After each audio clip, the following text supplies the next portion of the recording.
നമ്മളെ മദ്രസയുടെ പ്രത്യേകത എന്താണ്?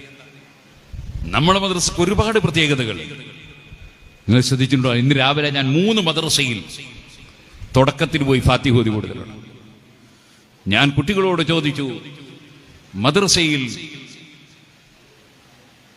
മോട്ടോർ ബൈക്കിൽ പോകുമ്പോ ഹെൽമറ്റ് ധരിക്കണം എന്ന് പഠിപ്പിക്കുന്നുണ്ടല്ലോ, അത് എത്രാം ക്ലാസ്സിലാണ് എന്ന് ചോദിച്ചു കുട്ടികളോട്. അപ്പൊ ഒരു കുട്ടി വിളിച്ചു പറഞ്ഞു 3-ാം ക്ലാസ്സിലാണ്.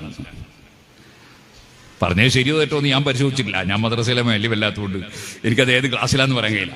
പഠിപ്പിക്കുന്നുണ്ടെന്ന് എനിക്കറിയാം, ഞാനും ഉണ്ട് വിദ്യാഭ്യാസ ബോർഡിൽ.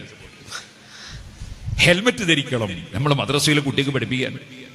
കുട്ടികളുടെ ഭാവി ജീവിതത്തിലും നാട്ടുകാരുടെ ജീവിതത്തിലും എല്ലാവരുടെയും നന്മക്ക് ആവശ്യമായതൊക്കെ മദ്രസയിൽ നിന്ന് പഠിപ്പിക്കുന്നുണ്ട്.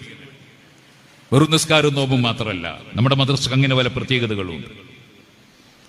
മദ്രസയിൽ പഠിപ്പിക്കുന്നത് കുട്ടികളോട് കളവ് പറയരുത്.